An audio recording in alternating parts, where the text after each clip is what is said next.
உடலாலும் உள்ளத்தாலும் தளர்ந்திருந்த போதும் வேகமாக சென்று தனது வாளை எடுத்தான். வாளை எடுத்த கணத்தில் திருமாவளவன் வெறியுடன் தாவ செம்மாஞ்சேரல் மிக எளிதாக அவனை விலக்கினான். சேரவேந்தனின் வாட்திறமையை கடம்பன் முதன்முறையாக கண்டான்.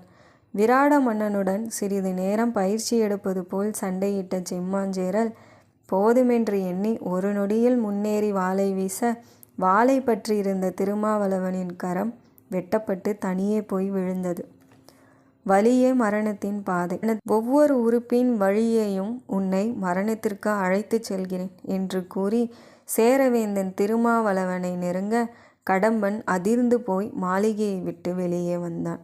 உள்ளே சேர வீரர்களின் உற்சாக கூச்சல்கள் கேட்டுக்கொண்டே இருந்தது. நினைவுகளில் இருந்து மீண்ட கடம்பனின் மனதில் கடல் அலைகளாய் சேரமானின் முகமும் பாரியின் முகமும் வந்து போயின. நெஞ்சில் வலியுடன் நடந்த கடம்பன் இருள் கவிழும் நேரத்தில் சேரனின் அரண்மனையை சென்றடைந்தான்.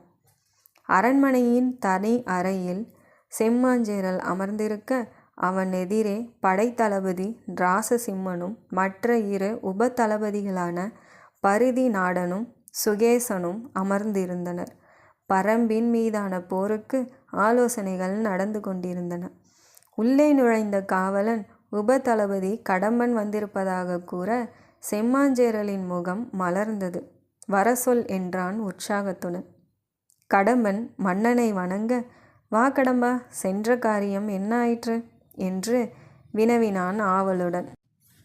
முடிந்தது, கொடியூர் செல்லும் உத்தேசமான வழியை கண்டுபிடித்து விட்டேன் என்றான் கடம்பன்.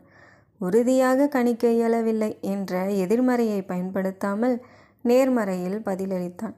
வார்த்தைகள் உணர்வை போல மனதை சென்றடைபவை. அவற்றால் செம்மையாக்கவும் இயலும், சீரழிக்கவும் இயலும். மிகவும் மகிழ்ந்த வேந்தன், வேறென்ன தகவல்கள் திரட்ட முடிந்தது என்றான். மெதுவாக மூச்சை இழுத்து நிலைநிறுத்திய கடம்பன், நாம் எதிர்பார்த்தது போல் பாரி போரை எதிர்கொள்ள ஆயத்தமாயிருப்பதாக கூறிவிட்டான். சற்று இடைவெளி விட்ட கடம்பன் தொடர்ந்தான். பரம்பில் கேடயங்கள் கிடையாது.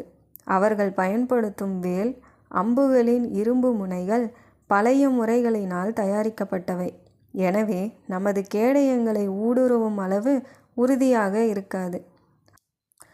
அனைத்து பரம்பினரும் முறையான ஆயுத பயிற்சியை கற்கின்றனர். அதற்கான ஆசான்களும் பயிற்றுவிக்கும் முறைகளும் அவர்களிடத்தில் இருக்கின்றன. பரம்பில் 2 சிறந்த வீரர்களை கண்டேன்.